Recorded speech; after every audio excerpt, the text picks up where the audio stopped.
Okay, so here comes the Shmeeshmeckle and Evee story. But first, what happened on the last Shmeeshmeckle and Evee story?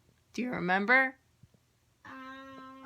They fell asleep without their mosquito net. Oh, and what happened? They left at the stop. Oh, okay. Thomas, do you remember what happened? Didn't they have like the tour thing? The tour thing?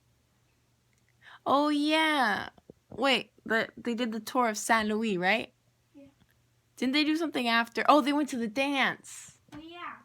They went to the dance. And then they fell asleep without their mosquito net. Yeah, they did fall asleep without their mosquito nets. Okay. So, let's see. Once upon a time, it was time to go back to Dakar. Do you remember where Dakar is? That's the place where they went to the first time with the African monument. And yeah. Was it like the Eiffel Tower, man? No, that's France. So, once upon a time, Shmeeshmeckle and Evee and Yusu and Pimple Jr. got in their bus and said goodbye to Saint Louis and started on a long trip home. Now, it was super long, and Evie stared out of the bus looking at all the sand and the dirt and the baobab trees, and she started getting really bored. Meanwhile, Pimple Jr. was still dancing out his African dance moves. Boom, boom, boom, boom, boom, boom, boom, boom, boom, boom. He was just sitting on one of the chairs going boom, boom, boom, boom, boom, boom. And Yusu was playing his favorite African music. You know, the most famous guy in Senegal for music. His name's Youssou N'Dour, just like Yusu. So he was Yusu's favorite. So Yusu played Youssou N'Dour super loud, and Pimple Jr. started dancing. Boom, boom, boom, boom, boom, boom. And then Shmeeshmeckle was in the back of the bus going,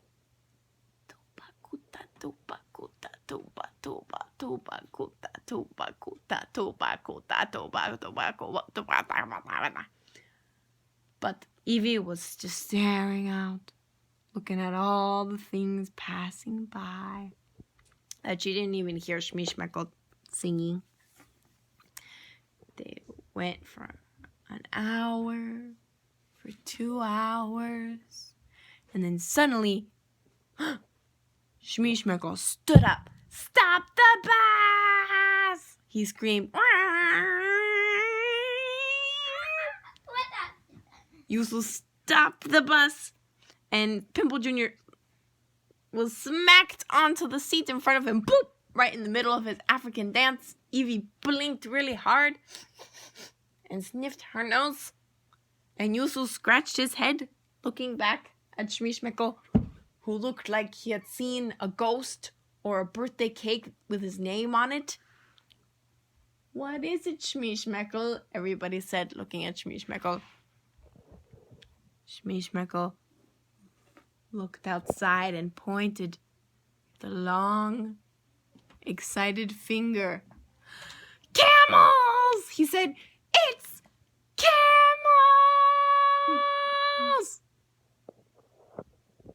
Yusu looked at Shmeeshmeckle. "Camels?" he said. "You do realize camels happen." Camel. Camels aren't normal things. Camel. It's no big deal for camels. So she's like, "Camels!" Evie stared at the camels. "Can I eat one?" said Evie. "They look really scrumptious and big." Yusu laughed. "Be my guest," he said. Evie went, "Okay." So she tottered down the bus. Shoom, shoom, shoom. And then she pawed carefully through the sand. Everybody was glued to the windows on the bus, staring at Evie. Walk closer to this camel. The camel with the big lips. Poor camel. Looked down at Evie. The camel was not in the mood for tricks or pranks. The camel didn't want anyone to eat him. So he just looked at Evie. And Evie looked up at the camel. How am I gonna eat this? Said Evie. He's like 3 times bigger than me. He has pointy feet that are long and knobbly. How's this gonna work? So Evie went closer to the camel. She went even closer. The camel went. And he turned around. He didn't want to look at Evie. Evie crept closer and closer. Pimple Jr. was starting to sweat. Shmeeshmeckle was looking excitedly but nervously because he also wanted to touch the camel and ride the camel, but he also wanted to see if Evie could actually eat the camel. And Yusu was just sitting there smiling like, because he knew something that Evie did not know. So Evie went closer, and she got to the back of the camel's knobbly leg, and very carefully she stuck out her tongue and licked it. It was just a little lick, a very quick lick. But the camel felt it, and the camel went, pow, pow, and kicked Evie right into the bus, and she smacked on the bus and fell to the ground. Evie, said Shmeeshmeckle, and he ran down the steps and picked up Evie, who was like, I can't eat camels. It's too big. So Shmeeshmeckle starts shaking Evie. Evie, if you can't eat it, let's ride it. Let's ride them all the way to Morocco. To what? Said Evie. To where? To Morocco. That's the next place we're going. I thought we were going home, said Evie. I think home sounds like a good place, huh? Well, I want to go to Morocco, said Shmeeshmeckle. Pimple Jr. was thinking about this. He wanted to see the world. He could go to Morocco.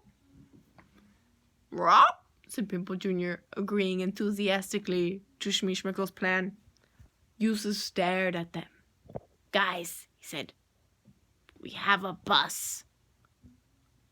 The bus is a lot faster than riding a sweaty, dirty camel across 2 countries. You know? But Shmeeshmeckle wanted to ride the dang camel. Nice. Oh my gosh. You know I'm recording this, right? So now it was Shmeeshmeckle's turn to go to the camel. So he walked closer and closer. The camel, who had already seen Evie and didn't want to deal with more things, looked down at him. Why are you bothering me in this my house? This my place? Why are you here, little piglet? Why? No one can eat me. I'm a camel. People don't eat camels. But Shmeeshmeckle wanted to ride the camel, so he crept up. He avoided the back, so the camel wouldn't kick butt him into the bus like it had done with Evie. Went up, and then he touched the camel. The camel went, touched it again. The camel was like, touched it again. The camel was like, And he touched the camel. The camel was like, So then he grabbed the camel and he jumped on top and the camel went. And then the camel was sitting there kind of like, what just happened? And Shmeeshmeckle was like, what just happened? And Evie was like, what just happened? And Yusuf was like, oh no, he's really gonna ride to Morocco on a camel without water and food? Like the crazy, we're surrounded by crazies. So then, Shmeeshmeckle said the only word he knew from movies that he thought camels might also know from movies. And he said, Hatat! The camel looked at him like, what? What do you say? Hatat! The camel's like, I'll take a step, I guess. So he took a step. He's like, yeah! So the camel's like, okay. The camel started going. It was not a comfortable ride because there's a giant hump on the camel. It's like riding on a giant hump. He's like, So it was like boom, blah, blah, blah, blah, blah, blah, blah. And then the camel walked around and around the bus. But then Shmeeshmeckle slipped and he grabbed onto the camel, but this time he was hanging upside down under the camel. And his head was hitting the legs of the camel as it was walking. And then he fell. And then the camel sniffed him and then ran away. Evie went and helped pick Shmeeshmeckle back up. Shmeeshmeckle was like, I don't think I want to do that ever again. Sounds like a good plan, said Evie. Let's take the bus to Morocco. I think I'm done with camels, said Shmeeshmeckle. Do you think that's the song that he should sing on the way back? Okay. And then all the way back to Dakar, to the sand and the baobabs, Shmeeshmeckle sang. What did he sing, Bebas? Camel, camel, camel, camel, camel, camel, camel, camel. That's what he sang. All the way back. And Evie was going crazy. But Pimple Jr. was dancing like the magical frog he is. The end.